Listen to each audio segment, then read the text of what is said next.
Assalamualaikum warahmatullahi wabarakatuh. Kembali lagi di channel Portal Dimensi dan tentunya masih bersama saya Kang Selamat di sini. Kali ini Kang Selamat akan membawakan kisah yang berjudul 5 Sekawan. Cerita ini ditulis oleh Devasta. Sebelum kita masuk ke ceritanya, buat kalian yang belum subscribe channel ini, tekan tombol subscribe-nya terlebih dahulu dan tekan tombol notifikasinya agar kalian tidak ketinggalan cerita terbaru dari Portal Dimensi. Gak usah berlama-lama lagi, langsung saja kita masuk ke ceritanya. 5 Sekawan.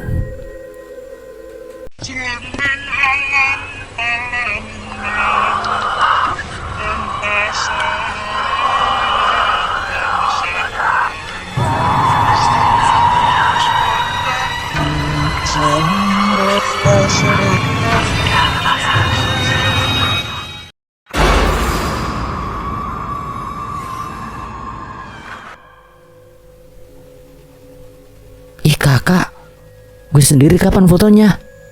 Lo nanti aja deh. Desti akhirnya menurut meskipun dengan raut wajah kesal. Iya deh, tapi setelah ini kakak harus fotoin gue. Setelah puas dengan acara berfotoria, kami pun memesan makanan dan minuman. Menu di tempat ini sangat kekinian, mulai hamburger hingga steak pun ada. Kami sepakat memesan kopi latte dan makanannya adalah spaghetti. Setelah pesanan datang, kami menikmati setiap menu tersebut dengan tenang. Rehan kembali melajukan mobilnya. Perjalanan kami pun berlanjut. Sebuah jembatan besar kami lewati, tapi aku merasa ada sesuatu yang aneh. Rehan terlihat tidak tenang saat menyetir hingga ia memutuskan berhenti di tepi jalan. Gue dapat penglihatan yang serem banget, sumpah. Emang apa yang lu lihat? Gue ngeliat penculikan seorang anak. Dia menjerit dan menangis. Lalu semuanya gelap. Gue gak tahu apa yang terjadi selanjutnya. Apa kita perlu mencari tahu, Ri? Kayaknya seru juga tuh.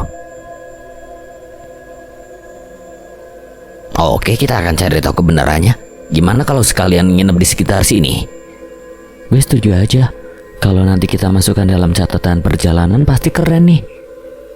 Rehan memutuskan mencari penginapan di sekitar jembatan yang tidak kami ketahui namanya. Sebuah penginapan sederhana, tapi cukup untuk menampung kita semua. Aku meletakkan barang-barangku di kamar. Kamar itu berdesain kalem dengan latar belakang warna biru.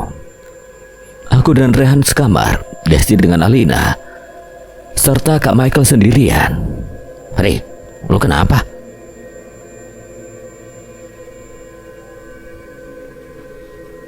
Desti, Alina, Kak Mike, sini dong.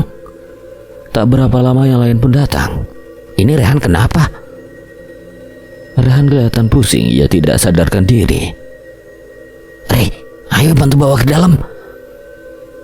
Aku sangat panik apa yang terjadi dengannya. Rehan tadi kelihatan baik-baik saja, tapi sekarang wajahnya terlihat pucat dan tak sadarkan diri. Aku khawatir takut terjadi apa-apa padanya. Alina berjalan ke sana kemari, ia juga cemas dengan kekasihnya. Aku mengambil kain dan mangkuk kecil berisi air hangat. Alina mengajukan diri untuk mengompres Rehan. Dahi Rehan demam, ada sesuatu yang membuat beban di pikirannya. Aku takut jika kejadian ini ada hubungannya dengan jembatan itu. Malam datang dengan bulannya yang redup. Sesuai dengan suasana yang sepi saat ini, hingga suara teriakan Alina membuat kami terkejut. Ada apa, Lina? Rehan kejang, Ron. Gue bingung harus ngapain. Kita harus bawa dia ke rumah sakit. Gue bisa kok bawa mobilnya. Jantungku berdegup tak karuan. Mobilku kendarai dengan kecepatan penuh. Aku berharap tak terjadi sesuatu dengan Rehan. Anak itu segera masuk ke ruang UGD. Tapi kami semua dilarang masuk untuk menemaninya. Kami semua berdoa di dalam hati, semoga Rehan segera sadar dan sembuh seperti sedia kala. Sebuah ringtone telepon terdengar keras. Aku mencari kemana suaranya berasal. Rupanya dari handphone Rehan. Aku melihat di layarnya nama Mama. Mamahnya Rehan pasti khawatir jika tahu anaknya masuk rumah sakit. Apa yang harus kulakukan sekarang? Tidak mungkin jika aku tidak memberitahukan kepada mamahnya.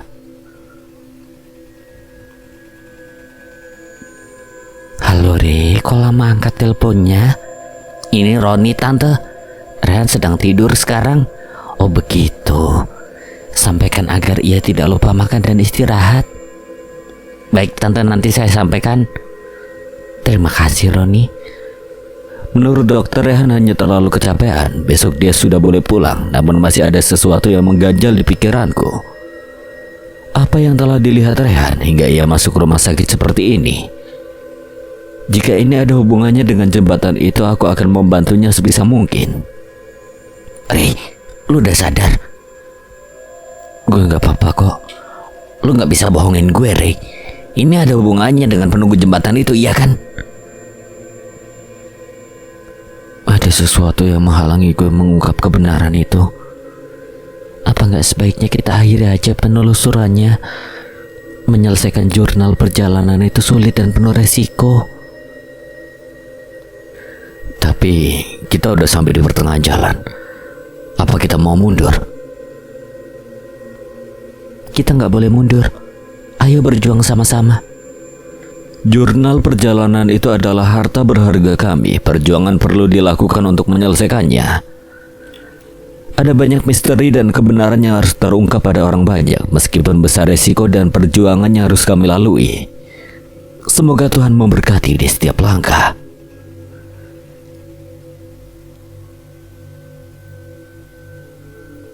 Gimana sekarang, udah enakan belum? Tanya aku pada Rehan yang masih tertidur di ranjang kamar. Setelah ini dia diperbolehkan pulang. Gue udah enakan, Ron, tolong ambilin HP dong. Aku bingung sekarang. Setelah ini Rehan akan tahu jika ibunya menghubungi. Lo kan baru sembuh, jangan main HP deh. Gue udah sembuh, Ron, please ambilin. Aku pun mengambilkan HP yang berada di meja sebelah Rehan. Nih, HP lu. Mama kemarin nelpon gue. Ya Re, gue yang angkat. Mama lu kayaknya khawatir deh. Apa gak sebaiknya kita pulang? Misi kita kan belum selesai, Ron. Masa mau pulang aja? Sebuah panggilan datang kembali berasal dari mamanya Rehan lagi. Halo Re. Halo juga, Ma. Gimana kabar kamu di sana? Re, sama yang lain baik kok, Ma. Mama sendiri gimana?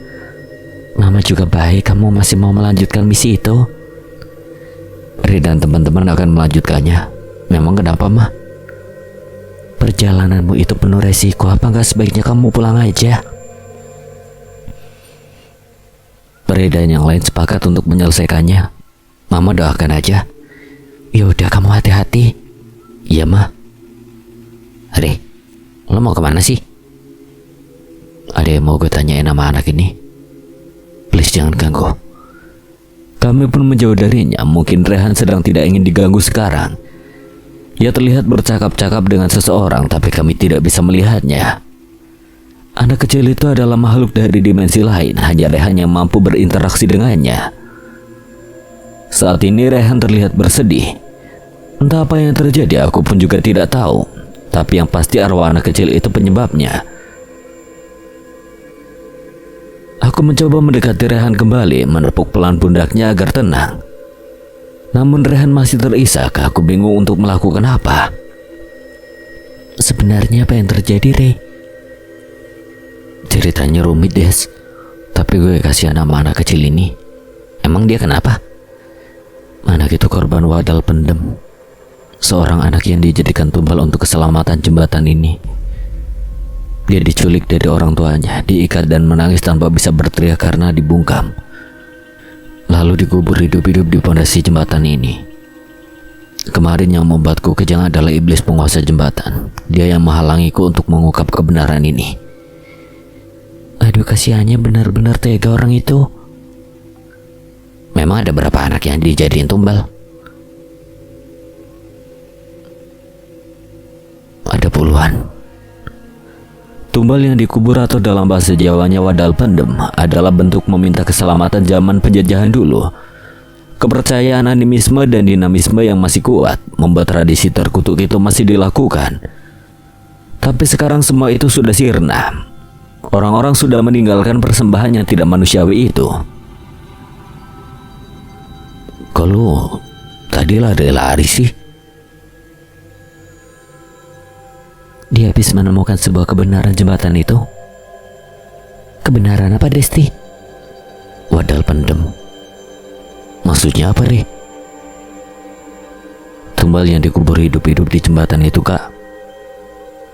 Kita akan memasukkan cerita itu di jurnal perjalanan. Boleh-boleh aja. Tiba-tiba Rehan meraung, matanya melotot ke arah kami dan benar-benar seram. Kami membaca doa agar dia sadar, tapi Rehan semakin menjadi melompat ke sana kemari. Gayanya mirip seperti kera. Aku jadi berpikir bahwa yang merasuki Rehan adalah siluman kera gunung. Ojo ganggu aku. Kowe sapa? Apa masalahmu? Kowe kabeh ora ngerti apa-apa. Mulya, balik ning Semarang. Iblis, keluarlah dari badan Rehan. Aku, Alina, dan Kak Michael membantu Roni hingga iblis itu merintih kesakitan. Wis, ojo diteruske, panas. Sebenarnya kowe iki sapa? Aku yang menjaga jembatan ini. Anak-anak kecil biasa untuk wadalku. Ya sudah, sekarang keluarlah. Rehan pun sadar tubuhnya benar-benar lemas. Aku pun mengambilkan segelas air untuk ia minum. Alina mengipasi dengan buku kecil yang habis dibacanya. Rehan masih bingung dengan apa yang ia alami. Roni pun mengajaknya ke kamar untuk beristirahat. Tubuhnya masih belum sembuh total. Kami makan bersama sore ini meskipun dengan menu yang sederhana daripada biasanya. Makanan itu dibeli dari warung yang tidak jauh dari penginapan, berupa nasi pecel dengan telur rebus dan minumannya berupa es teh. Ri, kita jadi pulang malam ini. Ya, uang gue juga udah menipis sekarang. Kalau gitu Desti dan yang lain habis ini siap-siap. Iya, Ron. Tapi beneran malam-malam kita pulang, gak besok aja? Benerlah, pacar lu kan baru sembuh, lebih baik dia pulang. Bener deh apa yang dikatakan Desti. Pukul 7 malam kami pun pulang ke Semarang. Mobil kali ini dikendarai Roni karena Rehan masih belum sehat benar. Jalanan terasa sepi karena gerimis sore tadi. Hanya beberapa kendaraan roda 4 yang sesekali melintas. Roni kelelahan mengemudi sehingga memutuskan beristirahat sejenak di pom bensin yang berada di daerah Muntilan. Setelah puas beristirahat, kami pun melanjutkan perjalanan. Jarak yang kami tempuh masih sangat jauh. Bahkan aku dan Alina sudah terlelap ketika sampai pom bensin tadi. Tak terasa ketika terbangun, kami telah tiba di alun-alun kota Semarang. Sebentar lagi akan sampai di rumah. Akhirnya sampai juga. Wah, kalian sudah sampai, ayo masuk. Ajak mamanya Rehan, kami pun masuk ke ruang tamu. Lalu terduduk di sofa. Perjalanan tadi sungguh-sungguh melelahkan. Beruntung mamanya Rehan memperbolehkan kami menginap sementara di rumahnya. Tidak hanya itu, kami juga diajak untuk makan malam bersama. Itulah alasan mengapa kami sangat senang bersahabat dengan Rehan. Dia dan mamanya adalah orang-orang yang sangat baik. Ayo dihabiskan makanannya toh. Iya, Tante. Roni juga lapar, Tante. Boleh kan nambah? Aku refleks menginjak kakinya karena dia sungguh tidak tahu malu. Aduh. Kalau nginjak kaki gue, lu gak tahu malu banget. Ya boleh kok, Roni. Ayam gorengnya juga ambil aja lagi. Sudah, Tante, kami sudah cukup makannya. Ya sudah, kalian istirahat aja dulu, pasti sangat capek. Baik, Tante. Aku dan Alina membantu membawa beberapa piring kotor ke dapur, lalu pamit masuk ke dalam kamar yang berada di samping kamar Rehan. Roni dan Rehan berada di kamar dekat ruang tamu, sementara Kak Michael memutuskan untuk tidur di sofa. Alasannya karena dia ingin menonton bioskop tengah malam di televisi. Aku dan Alina sudah terlelap tidur, apalagi waktu sudah menunjukkan pukul 11 malam. Aku sudah pulang ke rumahku, meskipun sesederhana ini adalah tempat keluargaku berlindung dari panas dan hujan. Letaknya tidak jauh dari rumah Rehan, tinggal berjalan lurus ke pertigaan lapangan. Rumah ini dikelilingi beberapa pohon mangga. Maklum, di desaku pohon mangga paling banyak ditanam oleh warganya. Bu, Ayah, Roni pulang. Meskipun sudah berkali-kali tapi tidak ada satupun jawaban. Aku memutuskan mencari mereka ke belakang rumah. Di sana terdapat sumur yang biasa digunakan untuk memenuhi kebutuhan air kami. Namun batang hidung ayah dan ibuku tidak juga kelihatan. Sebenarnya mereka berdua kemana? Aku akan bertanya ke tetanggaku. Sebelum pergi dari tempat itu aku merasa bulu kuduku meremang. Suasana di sekitar sumur mendadak aneh. Angin berhembus di sekitar telingaku. Sampai aku menemukan sesajen yang diletakkan di sekitar sana berisi buah, bunga, sepuntung rokok dan segelas kopi. Tak lupa diberi dupa yang baunya menguar di hidungku. Aku memutuskan pergi dari sana menuju rumah tetanggaku untuk menanyakan keberadaan ayah dan ibu. Bu, maaf, lihat ayah sama ibu saya. Tadi si pergi, Ron. Kalau boleh tahu pergi kemana ya? Pergi ke daerah dadapan, mereka naik angkot ke sana. Kalau begitu terima kasih Bu, saya pamit. Aku kembali ke rumah diselimuti kebingungan hingga menemukan sepucuk surat di dalam kamar ibu. Isi surat itu mengatakan ayah dan ibu memang pergi ke dadapan. Mereka akan di sana selama beberapa hari. Mungkin aku akan kesepian tanpa mereka. Malam sudah datang dengan bulan tertutup awan. Angin berhembus sepoi-sepoi. Dingin menusuk kulit. Bulu kuduku rasanya merinding, mataku tidak bisa untuk terpejam hingga aku mendengar cakaran di pintu rumah. Suaranya terdengar berkali-kali. Aku memeluk gulingku rapat-rapat sambil membaca doa sekuat tenagaku. Suara itu akhirnya menghilang lalu digantikan dengan bunyi gamelan. Aku ketakutan karena tiada yang menemani. Sekarang banyak yang membuat malamku terasa mencekam. Kamu siapa? Tanyaku pada seorang wanita cantik berkebaya, rambutnya disanggul dengan rangkaian bunga melati sebagai hiasan rambutnya. Wanita itu mendekatiku, aku hanya bisa memejamkan mata. Dia berjalan anggun sambil tersenyum menatapku hingga wajahnya berubah menyeramkan. Matanya bengkak kemerahan dengan luka membusuk di pipinya. Aku berteriak melihat pemandangan menyeramkan itu. Tapi tidak ada siapapun yang datang menolongku. Aku berlindung di dalam selimut.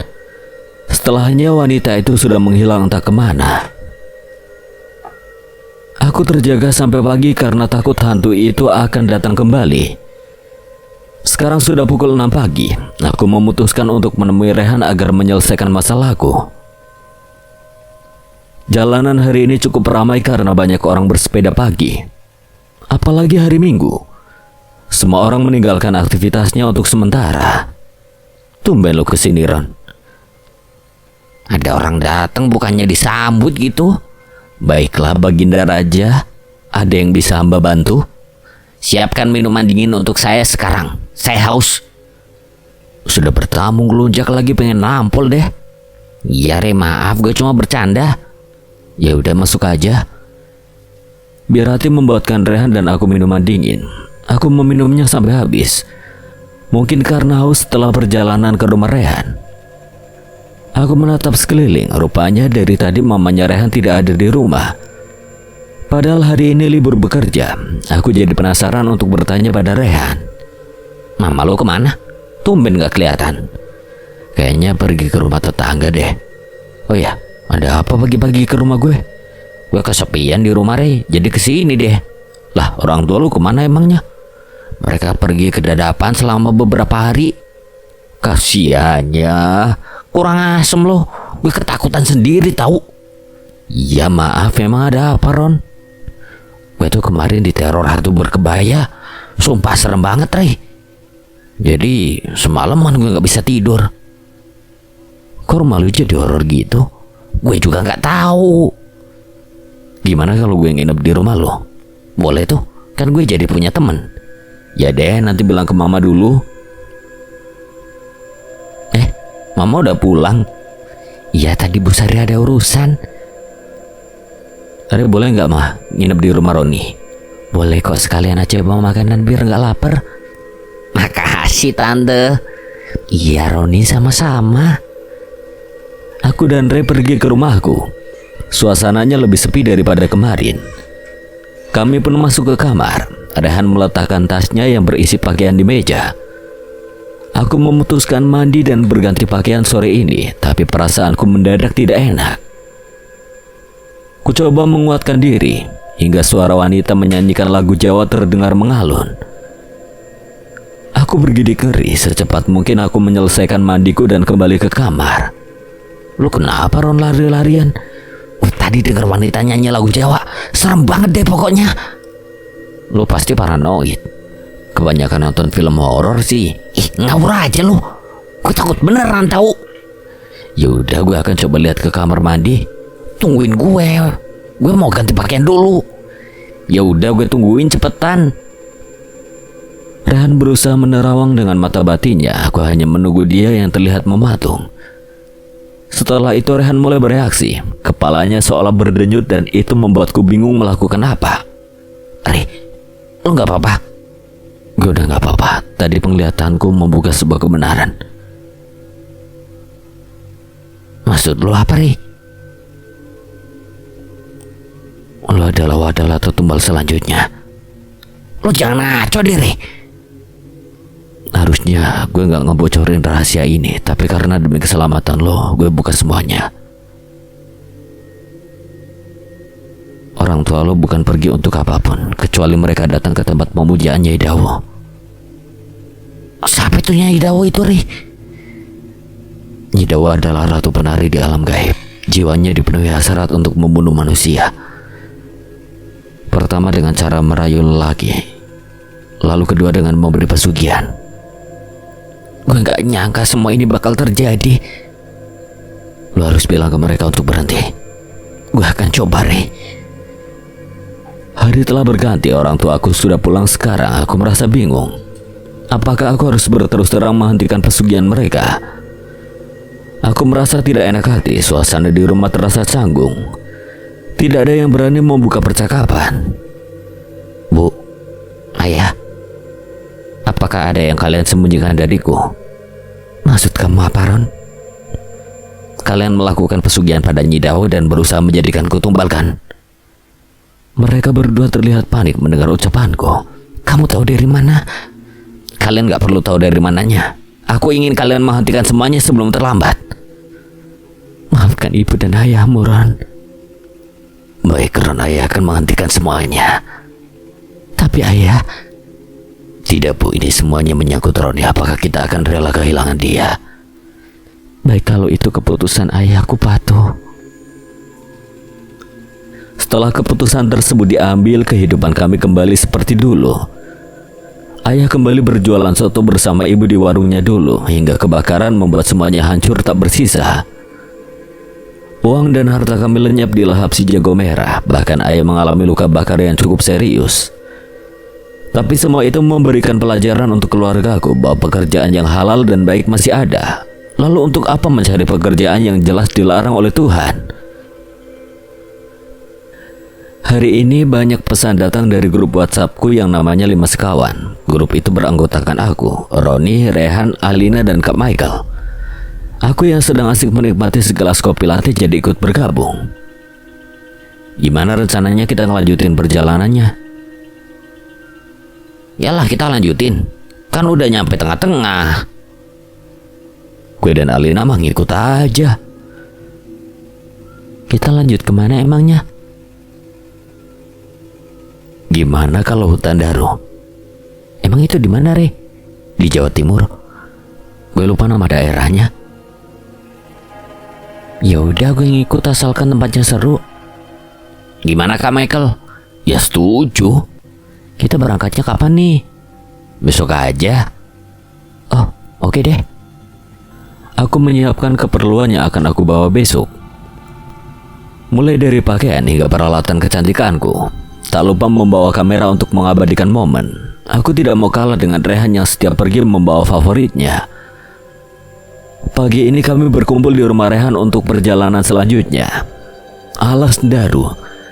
Sebuah hutan dengan beragam keangkeran di dalamnya. Letaknya berada jauh di pedalaman.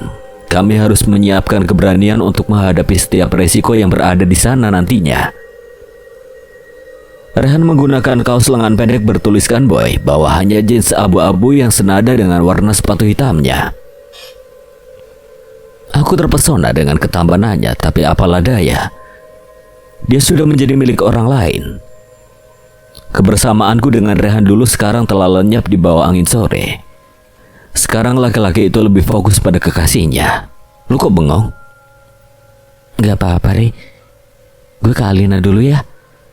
Rasanya aku sudah tak kuat menahan air mata. Mencintai dalam diam itu sungguh menyakitkan. Iya. Aku menarik lengan Alina ke tempat sepi. Rasanya penderitaan dalam hatiku sudah tak mampu terbendung. Lu kok nangis? Gue gak apa-apa, mungkin kelilipan tadi. Lu jangan bohong, ceritain aja biar lega. Mencintai dalam diam itu sakit, Jalin. Iyalah, sakit banget, mending diungkapin. Tapi kalau itu bakal menghancurkan persahabatan, apa perlu diungkapin?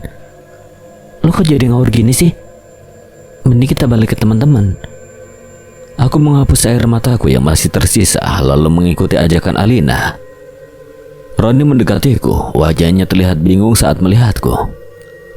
Ia lalu menarik tubuhku untuk duduk di sofa, menyodorkan jus mangga dingin padaku. Roni pasti mengerti jika aku habis menangis. Kalau saja aku tidak mencintai Rehan, pasti dari dulu sudah memilihmu, Roni.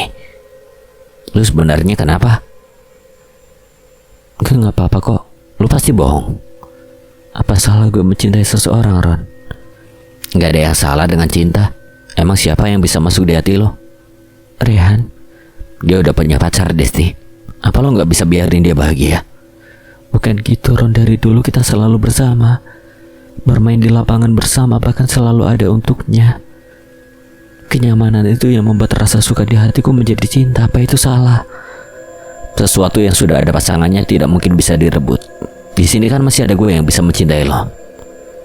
Lo pernah tahu bahwa cinta tidak bisa dipaksakan, butuh waktu lama untuk menerimanya. Gue akan buat lo mencintai gue. Barang bawaan kami sudah dimasukkan ke dalam mobil semua. Sebentar lagi perjalanan besar dan menegangkan akan kami lewati. Jawa Timur. Daerah tersebut masih cukup asri dan menyenangkan untuk didatangi. Tak hanya pemandangan alamnya saja yang indah, penduduknya juga sangat ramah kepada turis atau pelancong yang berkunjung ke sana. Aku makin tak sabar untuk segera sampai. Kita melewati daerah Nganjuk untuk sampai ke lokasi itu. Tidak lupa kami singgah dulu di sebuah warung soto yang cukup terkenal. Tempatnya berada di pusat kota. Rasa soto itu lebih enak dan kuahnya yang lebih kental daripada soto biasanya. Kami sangat menikmati makanan di tempat itu. Jika ada kesempatan kami akan kembali lagi ke sini. Gimana? Enak kan? Iya, Ri. Sotonya enak banget. Iya, kalau ada kesempatan kita akan ke sini lagi. Betul itu. Desti. Iya, ada apa? Ada nasi di dekat mulut lo. Di sini gue bersihin. Woi, kalian malah mesra-mesraan. Ayo buruan naik. Iya, Rey. Kami segera berlari ke mobil. Roni sebal, tapi mengapa aku malah ingin berlama-lama dengan kejadian tadi? Aku terhanyut dengan pikiranku. Sepertinya Rehan sedikit demi sedikit akan aku lupakan. Setiap kenangan indah bersamanya akan kukubur dalam-dalam. Aku tidak ingin merusak kebahagiaan Alina. Biarkan Rehan bahagia meski bukan bersamaku. Tuhan, semoga Roni mampu menggantikan Rehan yang sudah tertancap di hatiku. Kami meninggalkan warung itu setelah membayar lalu menuju ke arah hutan yang rimbun dan gelap. Di sana rencananya akan membuat tenda untuk kami beristirahat nanti. Di sebelah tenda berdiri sebuah pohon beringin yang berusia tua dan besar. Aku merasa auranya seram, bahkan ada sesuatu yang seolah mengikuti kami. Lo kenapa, Re? Gue gak apa-apa, ayo kita nyiapin api unggunnya. Kami menyebar untuk mencari kayu bakar. Maklum di sekitar sini banyak dijumpai pohon. Jadi kami tidak kesulitan untuk mendapatkan kayu yang akan digunakan membuat api unggun nanti. Desti dan Roni makin terlihat akrab sekarang, bahkan sering bercanda gurau untuk menghilangkan kebosanan. Sementara Alin membantuku memungut kayu di sekitar sini, lalu aku yang membawanya ke depan tenda. Oke, udah siap. Aku meminum sebotol teh dingin sampai habis. Setelah kegiatan mencari kayu tadi rasanya sangat haus. Lo haus banget, Ri. Sampai satu botol lo teguk sampai habis. Ya, haus banget gue. Sore gini enaknya mandi ya? Lo mau mandi kemana emangnya? Mandi ke sungai lah, masa di sini sih? Ngegas banget jawabnya. Lu ke danau emangnya gak takut? Ya kesananya rame-rame aja, terus ganti baju di dalam tenda gimana? Gue pengen berenang jadinya. Kalian serius mau ke sana? Iya Lin, masa kita takut? Kami berangkat ke sungai. Jalanan berbatu harus dilewati untuk sampai ke sana. Rimbunnya pohon bambu menambah kesan seram tempat itu, tapi karena keinginan kuat untuk mandi di sana, kami pun memberanikan diri. Awan sudah mulai gelap, sinar matahari mulai perlahan lenyap. Artinya sebentar lagi malam akan tiba. Oh, segar banget airnya. Ya, semua rasa gerah tadi perlahan hilang. Lo semua gak merasa merinding gitu? Jangan nakutin Dere, kita kan pengen refreshing bentar. Bukannya nakutin tapi... Udahlah, jangan diterusin. Setelah ini kita selesai kok. Aku memang tidak ikut mandi bersama mereka. Perasaanku sudah tidak enak saat menuju ke sungai. Kok ada yang narik kaki gue? Ron, bantu itu Desti. Roni membantu menarik tubuh Desti ke tepi sungai, tapi terlihat sangat berat seolah ada yang mencengkeramnya. Ini berat banget, apa kaki lo kelilit rumput ya? Bukan Ron, ini kayak tangan gitu. Aku membaca doa agar Tuhan membantu melepaskan kakinya Desti. Syukurlah kaki lo lepas juga. Kok ada bekas cengkeraman gitu ya? Iya tuh, sampai merah gitu. Kita harus segera kembali ke tenda. Di sini sangat tidak aman. Akhirnya kami menuju ke tenda. Setelah berganti pakaian dengan yang lebih bagus, kami menyiapkan jagung mentah yang sudah dibeli kemarin. Pasti sangat nikmat jika dibakar nanti. Api unggun sudah menyala sekarang. Sinarnya sudah sedikit menghilangkan kegelapan di dalam hutan ini. Kami memakan jagung bakar dengan nikmat sambil bernyanyi dan bercanda ria. Hingga tak terasa malam semakin larut. Kami pun memasuki tenda masing-masing. Alina dengan Desti, sementara Roni dan Kak Michael tidur bersama aku. Bangun semua, ayo kita jogging pagi. Astaga, Roni, ini baru jam berapa? Aduh, kalian ini mirip kerbau. Roni, lu bikin gue marah ya? Ampun Kak, gue gak bakal ganggu lagi deh. Desti dan Alina rupanya sudah terbangun. Mereka terlihat bercanda di depan. Aku mencuci muka dengan air sungai yang kuambil kemarin. Sekarang wajahku lebih segar dibandingkan ketika bangun tadi. Aku mengikuti ajakan Roni untuk jogging. Alina dan Desti juga ikut kami. Kalian juga ikut? Iyalah Rey, emangnya gak boleh? Boleh lah. Kak Michael gak ikut ya? Enggak deh kayaknya, dia tidur lagi. Dia mirip sapi emang. Kami pun berkeliling hutan melihat berbagai pohon yang tumbuh di sana. Sesekali beristirahat di bawah pohon yang rindang untuk melanjutkan penulisan jurnal kami. Jurnal perjalanan horor kami sebentar lagi akan selesai. Aduh, laptopnya mati. Pasti baterainya habis ya? Ya ini kayaknya Rey, gimana dong? Ya udah nggak apa-apa, kalau pulang aja kita lanjutin nulisnya. Ya Dere. Selfie mulu, nggak habis tuh baterai. Apa sih lu Ron? Ini kan habis gue charge kemarin. Ya nggak usah ngegas juga kali. Hutan ini masih asri dengan udaranya yang segar. Desti membawa kameranya untuk memotret pemandangan, juga berfoto ria dengan Alina. Hingga dia berteriak, membuat aku dan Roni terkejut.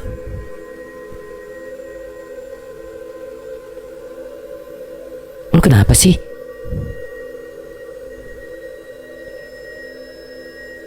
Di situ tadi ada ular, gue kan takut. Desti menjauh dari tempat berfotonya tadi. Aku pun mendekatkan ke sana untuk mencari ular yang dimaksudnya. Mana ularnya? Pokoknya di sekitar situ deh.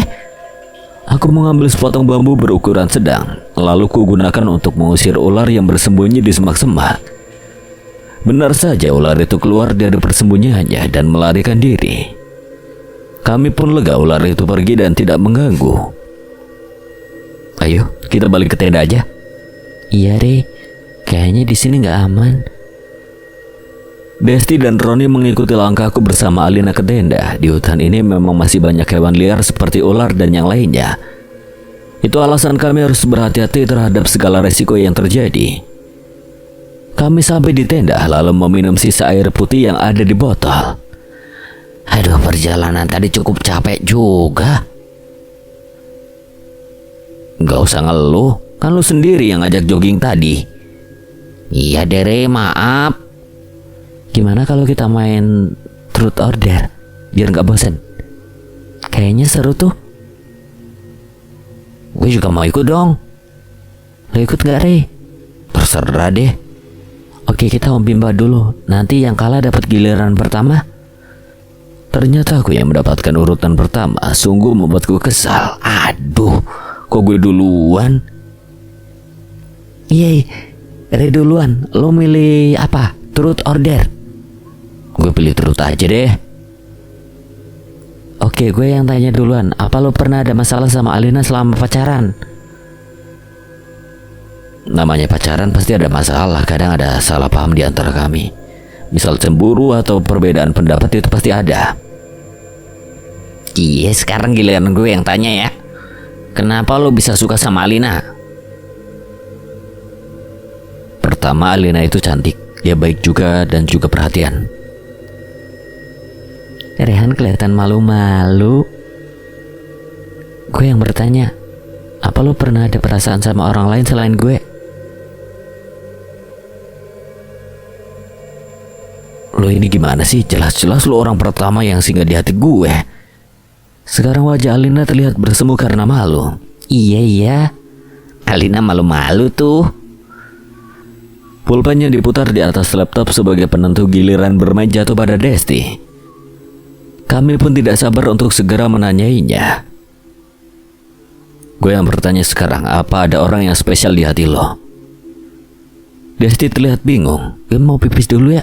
Udah kebelet dari tadi, yuk Alina temenin gue. Permainannya selesai. Gak seru deh kalian. Lu nangis ya? Gue gak nangis kok. Gak usah bohong deh. Gue tahu kalau lu nangis. Aku sekarang bingung menjawab pertanyaannya. Haruskah aku jujur pada Alina? Aku tak mau semuanya terbongkar. Alina masih menunggu jawabanku, tapi karena lama ia meninggalkanku ke tenda lebih dulu. Kok lo ninggalin gue sih? Lagian lo lama banget. Iya deh, maaf. Satu saat nanti pasti lo akan tahu sendiri. Iya deh, terserah lo. Rehan dan Roni sudah menunggu kami sejak lama. Kalian dari mana aja sih? Lama banget. Maaf deh, jalannya kan jauh. Bisa aja kalau alasan. Kalian segera bersiap, habis ini kita cari tempat wisata lain. Semua barang-barang sudah kami masukkan ke bagasi. Rehan mengemudikan mobilnya ke arah kota. Jalanan sedikit menurun sekarang.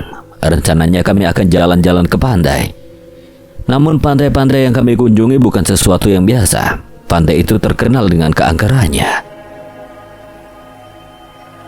Kita sebenarnya mau kemana sih? Pantai Cangar. Letaknya nggak jauh banget kok. Namanya kok aneh gitu ya?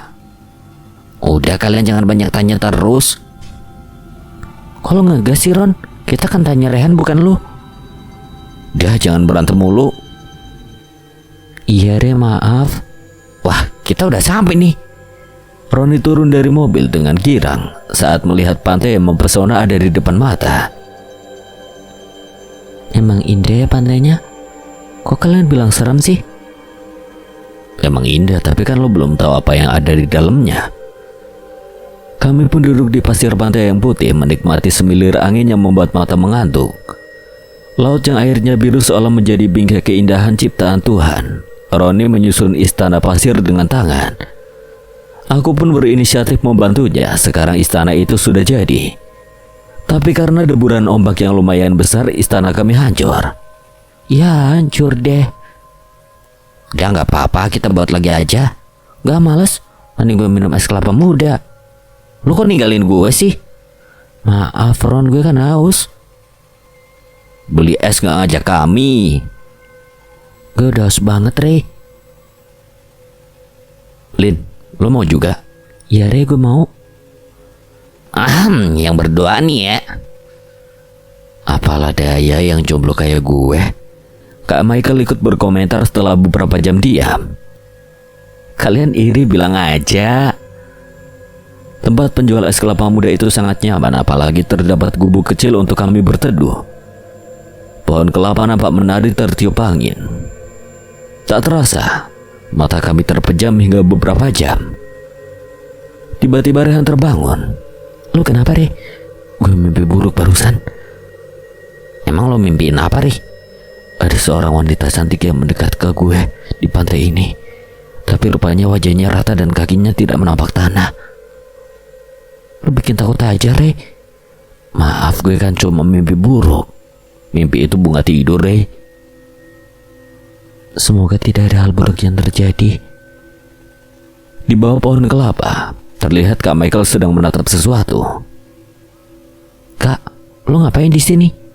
Nungguin pacar gue lah. Sejak kapan lu punya pacar? Dari dulu aja jomblo. Sejak tadi, tapi kok dia nggak balik-balik ya? Maksud kakak? Tadi bilangnya mau cari kamar mandi, terus ngilang tak kemana. Pulang kali, emang rupanya gimana? Dia cakep, pakai baju warna putih, rambutnya panjang selutut. Bulu kuduku meremang mendengar ceritanya. Persis seperti yang diceritakan Rehan kemarin. Apakah sosok yang ditemui Kak Michael adalah manusia atau bukan? Aku harus mencari kebenaran tentang perempuan itu. Alina, lu kenapa? Tanya Roni bingung. Alina terlihat seperti menari di kegelapan malam. Gue akan coba bantu dia. Rehan sedikit cemas. Ia mengambil sedikit air laut dan dimasukkan dalam mangkuk. Rehan mencipratakan air ke Alina sambil membaca doa. Aku masih mau di sini, jangan usir aku.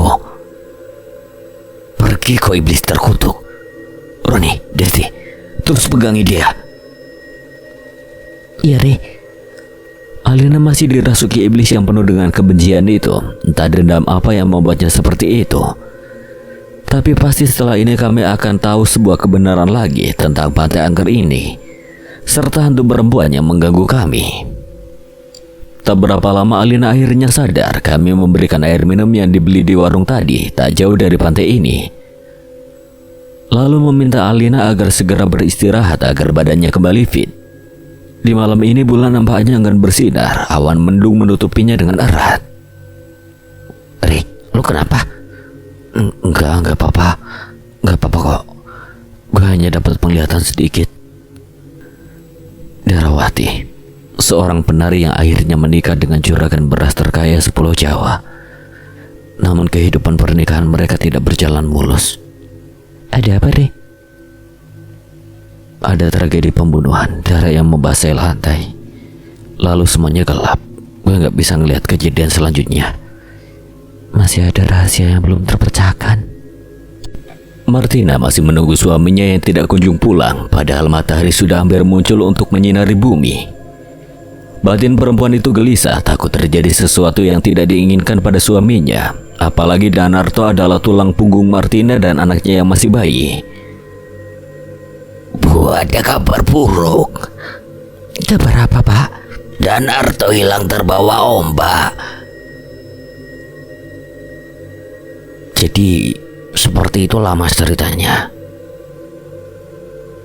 Terima kasih Pak ceritanya. Kami pamit permisi.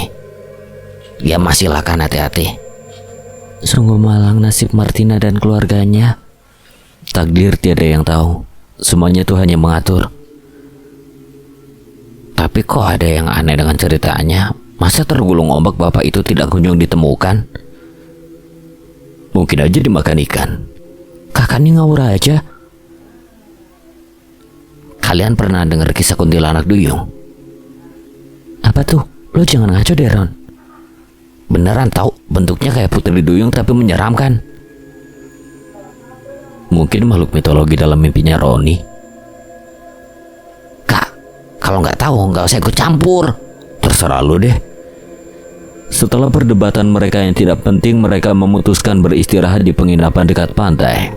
Malam semakin larut dengan embusan angin yang membuat rasa kantuk datang. Deburan ombak memecah keheningan di pesisir laut.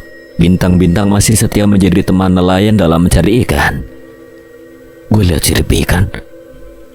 Michael berteriak kencang, membuat kami yang tertidur pulas terbangun. Kak, ini apaan sih? Ini masih malam, Kak. Beneran tadi gue lihat sirip ikan di dekat pesisir itu. Kami pun mendekat ke arah yang dimaksudnya, tapi percuma, di sana tidak ada apa-apa. Kami hanya menemukan daun kelapa yang habis jatuh dari pohonnya. Sebentar lagi sudah menjelang pagi, kami pun kembali ke kamar untuk menyelesaikan tidur yang terganggu tadi. Rehan masuk ke dalam dimensi lain. Ia tahu bahwa tempat itu adalah pantai. Keadaannya gelap karena masih malam hari. Rehan berjalan sendiri dengan hati-hati hingga ia melihat seorang perampok yang menghabisi nyawa seorang wanita.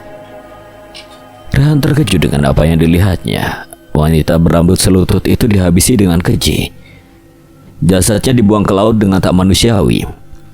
Sekarang Rehan tahu bahwa wanita itu yang berkeliaran di pantai. Namun hantu itu memiliki sirip seperti duyung, atau bisa disebut kuntilanak duyung. Lu nggak apa-apa? Gue nggak apa-apa, Koron. Cuma dapat penglihatan kalau di pantai ini memang ada kuntilanak duyung. Apa yang sebenarnya dia mau, Re? Gue juga nggak tahu, tapi yang pasti dia sangat jahat. Setelah Michael yang mengalami kejadian aneh, sekarang giliran Alina. Ketika mandi, dirinya diganggu oleh kuntilanak itu. Ada sebuah bayangan yang mengagetkannya. Di luar kamar mandi ketika pintu dibuka tidak ada siapapun. Batinnya menjerit ketakutan, apalagi ketika melihat wanita bersirip terbaring menatapnya dengan menyeringai. Lu kenapa, Lin? Gue tadi lihat kuntilanak duyung. Yaudah, jangan lu pikirin mulu. Kuntilanak itu ingin menuntut balas. Memang siapa deh pelakunya? Gue masih belum tahu, tapi setelah ini semuanya akan jelas. Mas, Mbak, kok malam-malam masih di luar? Iya, Pak, kami masih menikmati indahnya pantai. Baik, saya permisi, kalian harus hati-hati. Alina hilang. Kok bisa sih? Bukannya dia tidur sama lu? Dia diculik seseorang, ayo kita cari. Rehan melihat dari mata batinnya, kemampuan yang dia miliki memang sangat berguna saat ini. Oh, ternyata bapak pelakunya. Michael kesal, bahkan jika tidak ditahan oleh Rehan dan Roni, mungkin bapak itu sudah terluka parah. Maafkan saya. Bapak harus mempertanggungjawabkan semua ini. Ada apa ini, nah? Kok rame-rame kesini? Dia menculik teman saya, Pak. Mungkin untuk dijadikan tumbal. Apa benar itu, Pak Komar? Itu memang benar. Banyak gadis yang saya korbankan pada penguasa pantai. Rehan masih berpikir jadi kuntilanak dan wanita penari itu berbeda. Wanita penari itu adalah penguasa pantai. Dia yang sering disembah untuk mendapatkan kekayaan. Pak Komar sudah dimasukkan ke penjara atas perbuatannya. Sebagai manusia kita harus mencari pekerjaan yang baik, bukan sesuatu yang dibenci oleh Tuhan. Sesuatu yang menyekutukan Tuhan tidak hanya mendapatkan siksa dunia, tapi juga siksa di akhirat kelak. Rehan kembali menerawang tentang Darawati, wanita penari yang meminta tumbal di malam Jumat Kliwon.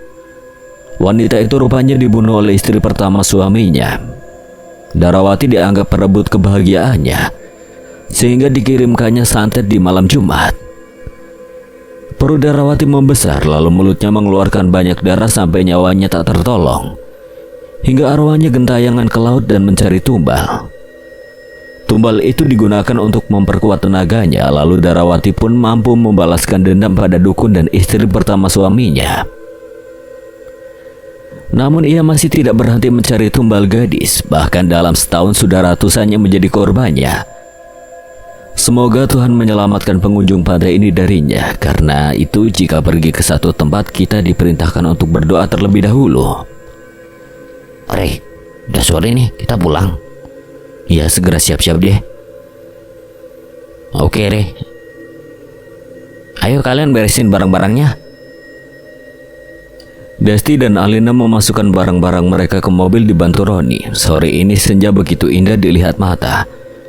Laut masih berwarna biru seperti saat mereka datang. Rehan dan yang lain meninggalkan pantai itu. Mobil mereka melanjutkan perjalanan pulang ke Semarang. Burung-burung terbang menemani mereka. Tak berapa lama matahari tenggelam ke peraduannya. Wanita berselendang itu menari dengan gemulai. Darawati masih menunggu korban selanjutnya. Kami sekarang sudah pulang ke Semarang, tempat tinggal yang menyimpan begitu banyak kenangan. Aku turun dari mobil dan menatap mama yang tersenyum ramah pada kami. Roni dan yang lain ku ajak menginap di rumahku, terlebih malam sudah semakin larut. Re, kamu dan teman-temanmu sudah makan? Belum mah, kami tadi langsung pulang. Birati tadi sudah masak, ayo ajak teman-teman kamu makan juga. Iya mah, ayo semua kita makan. Kami menikmati menu makanan yang tersaji di meja. Di sana ada ayam bakar, tumis udang pedas, juga nasi yang masih panas. Semua terasa nikmat ketika lapar seperti ini. Canda tawa dan perbincangan ringan di antara kami cukup memecah keheningan malam. Re, sebentar lagi kan kamu masuk. Ya mah, minggu depan masuk. Tapi sebenarnya juga masih pengen liburan. Gak boleh gitu, sekolah itu penting. Iya deh mah. Tak terasa hari ini kami sudah masuk sekolah. Nuansanya sangat berbeda dengan ketika liburan. Entah mengapa liburan terasa sebentar menurut kami. Beberapa hari lalu kami masih menikmati indahnya pemandangan, lalu sekarang hanya buku pelajaran dan alat tulis yang tersaji di depan mata. Pelajaran demi pelajaran kami lewati, mulai dari matematika hingga kimia. Tak terasa waktu istirahat pun datang. Kami berbondong menuju ke kantin untuk menghilangkan penat setelah berpikir. Suasananya sangat ramai, semua orang sedang mengisi perutnya saat ini. Kami berlima duduk di bangku pojok. Alasannya karena tempat itu yang masih tersisa sekarang. Re, lo pesen apa? Gue pesen teh hangat sama nasi soto. Kalau lu? Gue pesen bakso. Nih lihat. Gue udah tahu kalau itu bakso. Bel masuk pun berbunyi. Kami menjalani aktivitas belajar kembali. Bangku Alina berada di seberang bangkuku. Alina sebangku dengan Desti. Lalu aku bersama Roni hingga tiba-tiba ada raut kekesalan di wajah Alina. Itu terjadi saat gadis itu mengembalikan buku Desti. Ini maksudnya apa? Gue bisa jelasin semuanya. Udah gak perlu penjelasan lagi. Semuanya udah jelas. Lo suka sama Rehan kan? Beruntung guru hari ini sedang ada urusan, jadi siswa lain juga masih di luar kelas. Udah, kalian jangan berantem dong. Desti sebenarnya suka sama lo, Re. Kalian harus bisa menyelesaikan masalah ini tanpa perlu melibatkan emosi. Tiba-tiba guru memasuki kelas. Sebentar lagi pelajaran akan dimulai. Selamat siang, saya ada pengumuman untuk kalian semua. Apa bu pengumumannya? Hari Sabtu akan diadakan persami, semua siswa diharapkan ikut. Wah, kayaknya seru tuh.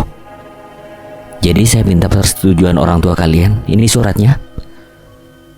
Keadaan kelas berubah seperti semula. Banyak siswa yang keluar kelas. Ada juga yang bercakap-cakap dengan teman sebangkunya. Lalu ada yang membawa minuman dari kantin. Aku masih berpikir dengan persami itu. Adakah peristiwa aneh yang akan terjadi ketika persami? Hari yang ditunggu pun tiba. Setelah berpamitan dengan mama, aku berangkat ke persami bersama semua temanku. Tapi untuk kali ini Kak Michael tidak ikut karena fokus dengan ujian kelulusan. Pasalnya dia sudah berada di kelas 12. Persami diadakan dekat lokasi sekolah, yaitu sebuah kebun kosong yang dulunya ditanami sayur-sayuran. Beruntung aku satu kelompok dengan Desti, Alina, dan Roni. Namun tenda Desti dan Alina terpisah sangat jauh dengan aku dan Roni. Malam diisi dengan api unggun dan bernyanyi ria, tapi suasana di tempat itu masih seram. Aku merasakan aura yang tidak biasa. Banyak penampakan yang kujumpai, seringnya kuntilanak dan juga hantu anak kecil. Bahkan teman-temanku kadang bingung dengan sikapku yang aneh ini. Kuntilanak? Lo ini kenapa sih, Ron? Gua habis kencing di pohon itu, pas lihat ke atas ternyata ada yang nangkring. Lagian lu kencing sembarangan. Tolong, ada yang kesurupan. Ada apa? Ada yang kesurupan, Ray. Tolongin ya. Oke. Dia mengucapkan bahasa Jawa yang bermakna tidak mau diganggu. Tempat ini adalah daerah teritorialnya, tempat tinggal dari para penghuni gaib. Kami rupanya mengganggu mereka dengan berkemah di sini. Setelah kejadian itu, pihak sekolah memutuskan untuk menghentikan kegiatan bersami. Seluruh siswa dipulangkan ke rumah masing-masing. Lin, gue beneran coba menjauh dari Rehan. Gue gak nyangka lo bisa mencintai sahabat lo sendiri. Maafin gue, Lin, tapi gue janji gak akan ganggu hubungan kalian. Lo beneran? Iya. Kalau lo beneran, lo harus pacaran sama Roni. Oke, kalau itu yang lo mau, gue akan turutin. Cintaku pada Rehan adalah sesuatu yang salah. Dia sudah menjadi milik sahabatku Alina.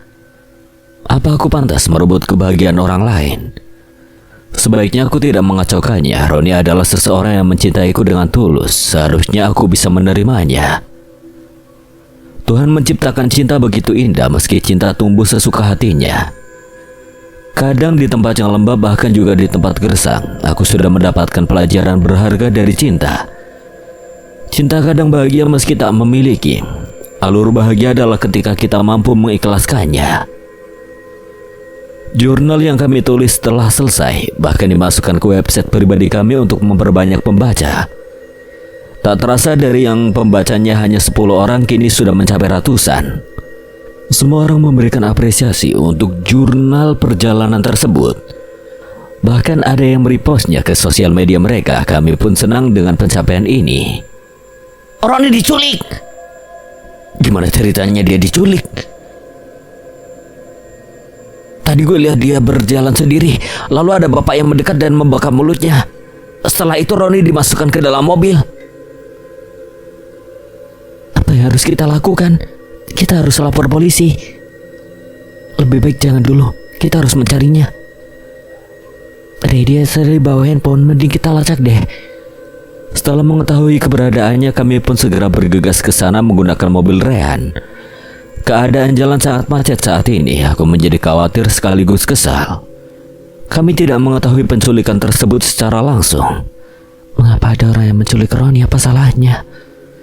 Aku bingung sendiri. Pasti semua ini ada hubungannya dengan jurnal itu.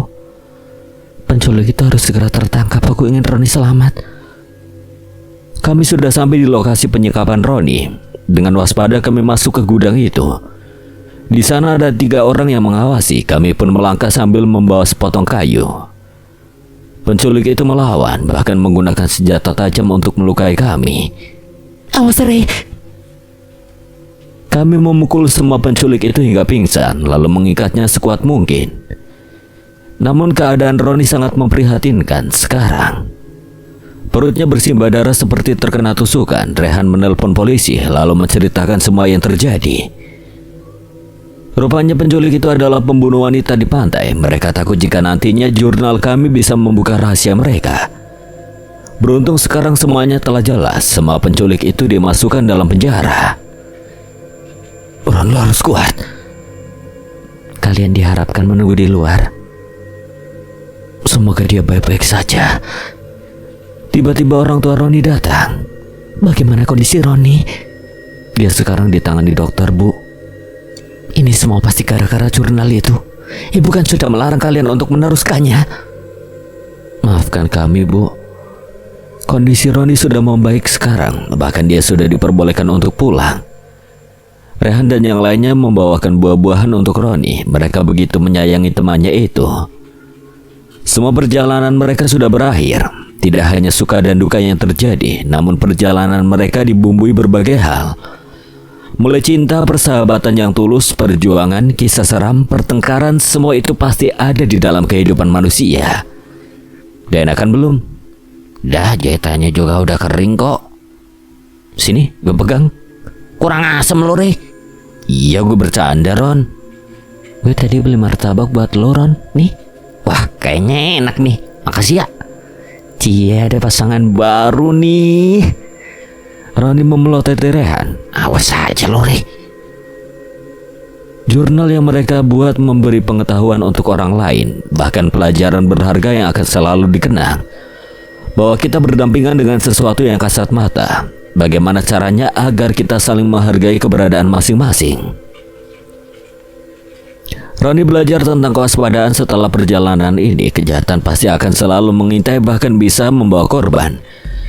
Namun jika kita berhati-hati dan selalu memohon pertolongan Tuhan, semua itu tidak akan terjadi. Sementara Desti belajar tentang arti kehilangan. Melepaskan sesuatu untuk kebahagiaan orang lain itu sangat penting. Menghilangkan keegoisan untuk bersama yang terkasih. Menerima cinta yang tulus harus dengan hati yang tulus. Cinta tidak harus memiliki karena semua sudah takdirnya. Memahami cinta bukan arti yang mudah, apalagi untuk melepaskannya pergi. Tapi hati yang ikhlas akan memudahkan semuanya. Sekian dan terima kasih buat Devasta yang telah mengizinkan saya membawakan ceritanya. Apabila ada kesalahan atau kekurangan, Kang Selamat memohon maaf sebesar-besarnya. Dan akhir kata, Kang Selamat pamit undur diri. Wassalamualaikum warahmatullahi wabarakatuh. Sampai berjumpa lagi.